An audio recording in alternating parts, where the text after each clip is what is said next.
Dia mau bodohin rakyat. Ditanya ini bagaimana Pak? 30 kilometer. Menteri ditanya, nggak tahu. Ngapain lu jadi menteri? Digaji mahal nggak tahu. Kacau tidak? Kacau tidak? Kacau tidak? Kita ini semua dianggap goblok, saudara. Pemerintah anggap kita goblok, menteri anggap kita goblok, DPR anggap kita goblok. Saudara, itu bangun pagar 30 km pakai bambu-bambu betung yang panjang-panjang, hitung aja dah harganya. Itu miliaran. Nelayan dari mana duitnya? Tiap hari makan ikan asin. Ikan segar dia jual, ikan asin buat di rumah. Betul? Betul? Jangan ngebodohin rakyat, saudara. Alhamdulillah nelayan yang jujur masih banyak. Nelayan yang jujur ngomong enggak, itu bukan masyarakat yang bangun. Bukan, itu pengusaha yang bangun. Nah makanya saya mau ingatkan kepada pengusaha-pengusaha, khususnya 9 naga, jangan mancing kami marah. Nanti kalau kami umat Islam sudah marah, kalian 9 naga akan kami jadikan 9 cacing. Dablek itu, monyet-monyet, maling-maling itu dablek.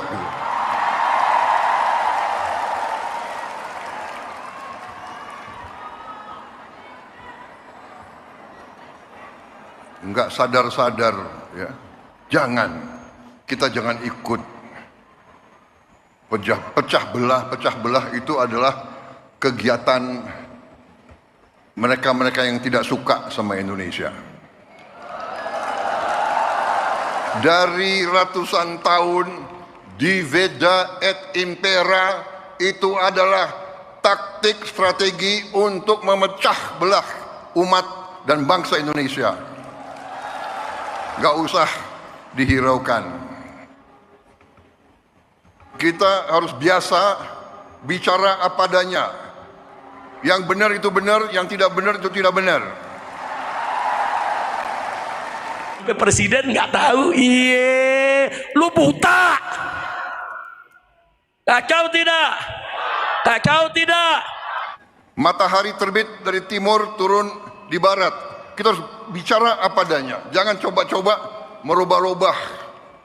Kalau saya, tapi percayalah, kami tidak akan ragu-ragu membela kepentingan rakyat Indonesia. Kami tidak ragu-ragu.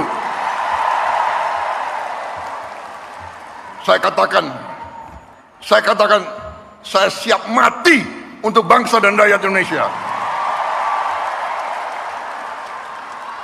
Tidak ada yang kebal hukum di Republik ini.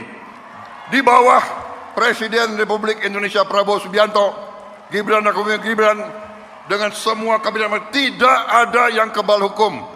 Jangan coba-coba sombong, betul. Ini juga peringatan nih buat pejabat-pejabat Indonesia, jangan sombong, jangan sombong. Betul, betul.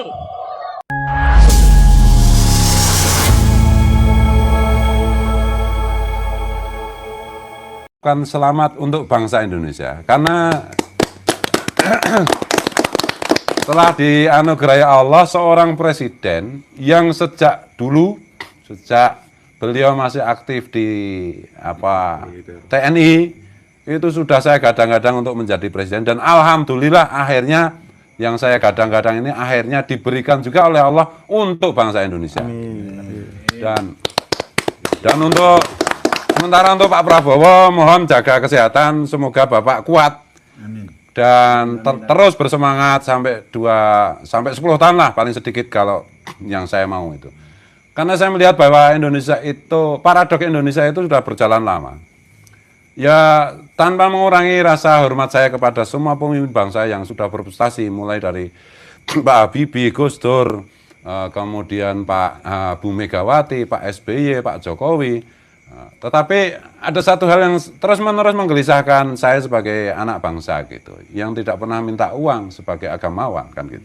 Nah, soalnya dikritik mau. Bahwa kita lihat kondisi hari ini itu bisa dikatakan Pak Prabowo menjadi presiden dalam keadaan Indonesia itu dalam keadaan hampir gitu loh. Karena kalau kita melihat bagaimana sekarang misalnya dari segi hukum, dari penegakan hukum, dari segi keadilan ekonomi, dari segi kebudayaan, dari segi apa ya, rasa percaya diri sebagai bangsa. Itu benar-benar dalam keadaan benar-benar memprihatinkan menurut saya. Bahkan menurut saya degradasi moral. Betul. Jadi apa itu penjajahan bangsa Barat atas Indonesia, di samping menguras kekayaan Nusantara, itu yang sampai hari ini masih kita rasakan itu adalah warisan yang mereka tanamkan dalam jiwa putra-putri bangsa Nusantara, yaitu sifat inferior. Betul. Seorang ketum aja kemelindi tapi nggak punya nyali. Ketum apa ini? Nah, ya ketum kaya lah itu. Nah, inferioritas itu karena ya pemerintah kolonial itu mau menjatuhkan mental bangsa Indonesia yang sudah turun temurun begitu dahsyat, begitu hebat. Mereka bikin struktur yang sering kita bicarakan, yaitu orang Eropa itu kelas nomor 1. Orang apa itu pendatang dari Arab, Yaman, dari mohon maaf itu dari Taiwan itu kelas 2. Kemudian pribumi itu kelas anjing. Ini terus-menerus dicekokkan ke bangsa kita. Akibatnya hari ini ya pada itu kemeliti nggak punya nyali itu. Gitu. Kita melihat orang ras Eropa aja udah nyembah-nyembah dikira Tuhan. Kita melihat ras Yaman, Kaukasia aja udah, wah ini cucu Nabi. Ini karena inferioritasnya. Kita nggak berani bilang tidak untuk menjaga harga diri bangsa kita. Kalau kita runut ya, sebenarnya bangsa ini kan bangsa besar. Kita itu udah punya di Muara Takus itu sekian puluh ribu tahun sebelum Masehi kan. Bahkan gamelan saja. Betul. Gamelan itu usianya kira-kira 70.000 tahun. Banyak sejarawan mengatakan bahwa bangsa asli Nusantara itu kan putranya Nabi Sis yang datang ke Nusantara. Kemudian ditambah dengan apa itu cucunya atau buyutnya Nabi Ismail yang kemudian menyatu kawin mawin. Kemudian terakhir dari keturunan Rasulullah melalui jalur Hasan Hussein, melalui Musa Al-Kadzim, diantaranya Wali Songo menyatu juga. Ini apa sejarah bangsa ini itu luar biasa besarnya, luar biasa lamanya. Maka saya tadi ngomong waktu ngobrol tuh, kalau Ibnu Katsir mengatakan Nabi Adam kira-kira 6.000 atau 7.000 tahun yang lalu, itu beliau menyampaikan pendapat tanpa argumen, tanpa dasar riset yang cukup. Karena kalau menurut jejak DNA, Nabi Adam itu kira-kira 250.000 tahun yang lalu. Betul. Dan Nabi Sis kira-kira berapa puluh ribu tahun yang lalu putranya ke Indonesia, yang menghasilkan gamelan, sementara orang sana itu kalau bikin musik itu cuma nyembelih kambing, kemudian diambil kulitnya, terus kemudian dijemur, kemudian cari kayu, terus dikasih tali, terus tutui gitu. Nah kita enggak, kita metalurgi itu udah 70.000 tahun yang lalu kita mengenal metalurgi itu. Nah kedahsyatan bangsa ini, yang diantaranya yang terlacak itu misalnya dari secara spiritual, secara keagamaan, anak cucu Nabi Sis yang ada di Nusantara itu sudah bisa merumuskan teologi Hanif, teologi Tauhid yang bernama Kapitayan. Makanya ketika Wali Songo datang ke sini, oh ini agamanya sama dengan kita. Tiada Tuhan selain Tuhan. Apa itu kekosongan yang isi, laisa kamisli syai'un, malam yakul lahu kufuwan ahad. Kita itu bangsa yang luar biasa besarnya. Nah ini karena Belanda itu kepengen supaya kita itu penjajah itu kepengen kita nggak bisa berontak, nggak bisa mengalahkan mereka. Maka secara mental alam bawah sadar bangsa ini itu dijatuhkan, dibuat setara dengan anjing. Nah Pak Prabowo itu sejak dulu, itu saya melihat ada semangat beliau yang berkobar-kobar untuk mengajak semua putra-putri bangsa Nusantara untuk percaya diri. Kita itu bangsa besar, kita itu bangsa hebat. Kita bisa bikin Borobudur, kita bisa bikin Muara Takus, kita bikin macam-macam gamelan yang lain-lain. Tidak kalah dengan bangsa lain. Gitu. Sementara mereka cuma bisa dangdung-dangdung. Nah itu lah. Wah ini pribumi sukanya dangdung-dangdung, ya saya heran. Iya. Bisa bikin bom. Iya, jadi bagi saya yang perlu saya ucapkan selamat itu adalah seluruh bangsa Indonesia. Baik yang kemarin memilih Pak Prabowo maupun yang tidak memilih Pak Prabowo. Karena Tuhan sudah memberi kita pemimpin yang bisa kita percaya. Pemimpin yang akan membangkitkan rasa percaya diri sebagai bangsa. Karena itulah modal pertama kita. Dan yang berikutnya bagi saya Pak Prabowo yang sedasat itu, yang nggak apa-apa kan dia kan saudaraku, sama-sama keturunan Hamengkubuwono kan gitu. Beliau lewat Diponegoro kan gitu. Ya Diponegoro tahu sendirilah bagaimana sejarahnya gitu. Jadi ya saudara sih, sedulur, makanya ya Pak Prabowo keren ya mesti saudaranya mesti keren kayak aku. Dan saya bisa melacak bagaimana keperpihakan Pak Prabowo turun-temurun. Saya lihat di YouTube itu bagaimana Profesor Sumitro, ayah beliau, memberikan kuliah terbuka gitu. Yang saya ingat-ingat itu karena saya belajar semiotika ya. Pak Profesor Sumitro almarhum itu sering sekali menggunakan frase rakyat yang kita sayangi. Dari sini saya Pak Printing gitu. Oh iya ya, dari sekian ekonom Indonesia yang hebat-hebat itu, rasa-rasanya hanya dari Pak Sumitro saya mendengar frase yang diulang-ulang yaitu rakyat yang kita sayangi. Rakyat yang kita sayangi, selalu begitu. Kalau kita mengambil langkah ini, maka yang dirugikan adalah rakyat yang kita sayangi. Kalau kita melakukan langkah ini, beliau menjelaskan tentang ekonomi Pancasila itu, maka yang kita untungkan, kita bilang adalah rakyat yang kita sayangi. Jadi ini adalah personifikasi dari pemimpin yang menyayangi rakyatnya, maka pantas kalau disayangi rakyatnya. Luar biasa. Iya. Jadi dari buku itu. Ini masih ada catatan lagi ini. Nah kadang-kadang begini ya, kelas menengah ke atas, para pengamat politik itu egois. Mereka itu kayak seperti kritiknya Mas Willy itu. Mereka ada di menara gading yang tidak tersambung dengan, tidak merasakan denyut rakyat. Rakyat itu kan maunya makmur. Titik. Sementara para pengamat politik itu, waduh kalau udah demokrasi kita ngomong tentang kembali ke undang-undang dasar aja udah, itu anti demokrasi, dan seterusnya gitu. Mereka itu orang-orang yang tidak bertanggung jawab. Setan-setan yang menjadi boneka-boneka negara lain. Betul, kalau saya begitu. Betul. Kita harus menentukan jalan kita sendiri sebagai bangsa dan sebagai negara. Sebagaimana dirumuskan oleh founding fathers kita. Dan rasa-rasanya kalau Bu Megawati itu adalah putra biologis Bung Karno, maka menurut saya Pak Prabowo ini adalah putra ideologis Bung Karno yang terbaik. Allah Akbar. Allah Akbar. Merdeka. Merdeka. Makanya saya nyindir Bu Mega itu gini loh. Tolong orang-orangnya Bu Mega, udahlah gimmick-gimmick politik itu nggak penting. Pak Prabowo itu mengajak kita bersatu. Udah bersatu aja lah, pilkada mau yang jadi gubernur siapa itu bagi Pak Prabowo itu sama aja. Gitu loh, sama aja. Makanya kemarin waktu kampanye Pak Prabowo itu, saya curiga jangan-jangan beliau pergi ke kunjungan ke luar negeri itu supaya nggak usah ikut kampanye, kan itu.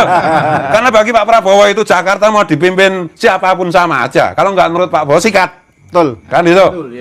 Iya, kalau merugikan rakyat sikat, tentu saja melalui mekanisme hukum yang berlaku, kan gitu. Kemudian sebentar. Ada kata-kata sikat ini ada hubungannya tidak? Ini kan Imam Unyil si Rizik Syihab. Lah yang salah sampean. Oh gitu ya. Oh Rizik Syihab kok masih dihitung. Udah nggak punya rakyat dia. Kemarin orang pada ngikutin dia, itu karena orang mengira dia cucu Nabi. Ternyata? Nah, ternyata bukan, cucu Yahudi kan gitu. Oke, jadi sekarang dukung siapa yang di Jakarta FPI itu, yang satu dukung siapa? Allah, itu nggak ada apa-apanya. Iya. Mereka itu nggak punya masa lagi. Kalau dulu mungkin iyalah karena orang masih mengira cucu Nabi kan itu toh. Sekarang cucu curut. Iya. Dan ini ya, saya terinspirasi bagaimana Pak Prabowo kira-kira akan membawa kita ke depan gitu. Bagi saya yang menarik itu di antara ini Pak Prabowo baru ngasih lihat beberapa anak ideologis beliau gitu, didikan beliau. Salah satu yang mengesankan saya itu adalah Menlu kita, Pak Sugiono. Luar biasa. Bagaimana dengan Xi Jinping? Beliau salaman sedikit pun tidak menunduk, tidak gini salaman. Nah gitu loh. Ini bangsa yang besar. Gitu. Kemudian Mayor Teddy bagaimana pembawaannya? Saya itu merasa bangga, inilah orang Indonesia itu kayak gini. Betul. Gitu loh. Sekarang ini di dunia itu ada berapa ratus presiden kan gitu. Tapi kalau kita mau jujur, media-media barat aja mengatakan kalau semua presiden itu dikumpulin yang flamboyan itu 1 Putin, 2 Xi Jinping, 3 Amerika itu siapa? Trump. Nah, yang keempat itu Pak Prabowo. Xi Jinping punya negara besar, ekonominya kuat luar biasa. Trump juga begitu. Putin juga begitu. Pak Prabowo negaranya lagi prihatin kayak gini, dia bisa tampil sekelas, sehebat itu 3 presiden lain dari negara besar itu bagus. Wow, ini Bung Karno beneran ini ya gitu loh. Aku sebagai rakyat Indonesia merasa bangga gitu loh. Lihat bagaimana misalnya Pak Prabowo ketemu Putin, ketemu Donald Trump, ketemu Xi Jinping. Wah, ini presidenku bener. Ya gitu loh. Nah, ini penting bagi menumbuhkan semangat rasa percaya diri kita sebagai bangsa. Jadi kenapa Indonesia banyak masalah? Ya karena pada mengkhianati Pancasila. Kenapa saya lawan habis-habisan Habib yang ngaku keturunan Nabi padahal Habib grupnya gatel itu? Karena mereka melawan Pancasila, mereka mau merusak Pancasila. Mereka mau merusak Bhinneka Tunggal Ika. Mah lari aku tadi ngomong apa Semangat. Semangat. Iya gitu loh. Misalnya contohnya begini, Pak Harto itu membina bagaimana orang pengusaha-pengusaha untuk menjadi pengusaha besar macam-macam. Harusnya pengusaha besar konglomerat itu menjadi apa itu pegawainya pemerintah, mitranya pemerintah untuk mengusahakan rakyat. Enggak. Nyatanya pajak aja mereka nggak mau bayar. Setelah dapat duit disimpan di luar negeri, bajingan itu semua. Habisi itu kayak gitu itu. Iya. Pak Harto jatuh karena dikhianati oleh apa itu sekelompok orang yang difasilitasi oleh Pak Harto yang harusnya bertanggung jawab atas kesejahteraan rakyat. Kan gitu. Jadi mari kita ciptakan apa itu entrepreneur putra-putri bangsa Nusantara yang setia kepada Pancasila, yang menjadi mitra pemerintah untuk mensejahterakan rakyat. Gitu lewat koperasi, lewat apapun. Jangan diulang kesalahan pengkhianatan yang dialami oleh Pak Harto. Saya bukan gimana ya, Pak Harto itu bagaimanapun juga salah satu presiden terbesar kita. Gitu loh, setelah Bung Karno. Ya kan itu. Bahwa beliau ada salah, ada dosa, dosa saya lebih banyak dari Pak Harto masalahnya kan gitu. Nah, mari kita sebagai bangsa dan sebagai warga negara kita yang kita cintai, mari kita inilah kan mesti luar negeri itu kepentingan intelijen asing ini mesti bikin hoax, mesti bikin apa lewat profesor siapa, lewat dokter siapa, lewat macam-macam. Pada intinya itu mereka ingin rakyat Indonesia tidak mendukung apa jenenge Pak Prabowo. Pak Prabowo itu hebat, dasar istiqomah, paling ikhlas kata Gus Dur untuk bangsa ini. Tapi beliau tidak akan berhasil kecuali kita kompak satu komando mendukung apa yang beliau putuskan. Setuju. Jadi boleh kritik, boleh oposisi, tapi diindoktrinasi mengenai Pancasila dengan pendekatan militer, bukan militerisme bukan. Jadi contohnya begini. Mahasiswa, kalau mau lulus kan harus KKN, 6 bulan misalnya. Yang 1 bulan dididik oleh Kodam, dididik oleh Kodim, kerjasama dengan Menteri Pendidikan, kerjasama dengan BPIP, meretreat tentang Pancasila mengenai bangsa ini adalah bangsamu, harus kau bela, kau jangan jadi pengkhianat, kau jangan jadi agen asing atau agen siapapun. Kalau nggak dibegitukan, lu terlalu banyak sekarang itu, agen-agen asing itu beredar di Indonesia, merekrut orang-orang kita. Mahasiswa harus dikasih pendidikan Pancasila. BPIP kan masih bingung, mau gimana? Bagaimanapun juga penataran Pancasila yang dilakukan Pak Harto itu sudah bagus, sudah luar biasa. Dalam konteks kekinian, ya menurut saya harus itu. Ya diajari baris berbaris, diajari hormat bendera dan seterusnya itu. Hanya dengan itu dan setelah itu nanti dikasih hadiah, dikasih piagam. Dan yang tidak mahasiswa, yang seusia mahasiswa, kasih juga pendidikan itu, kebangsaan itu, pendidikan Pancasila, Bhinneka Tunggal Ika, pembelaan terhadap bangsa dan negara 1 bulan, mereka kasih sertifikat juga. Mereka adalah agen negara Kesatuan Republik Indonesia, agen Pancasila, agen Bhinneka Tunggal Ika, agen Undang-Undang Dasar 45. Berikan mereka penghargaan itu. Gitu. Kalau negara mungkin memberi kasih gaji supaya mereka itu tidak terprovokasi menjadi paramiliter yang nggak karu-karuan ini, yang digunakan oleh kekuatan-kekuatan asing untuk menghambat konsolidasi politik, konsolidasi ekonomi, konsolidasi bangsa ini. Nah, ini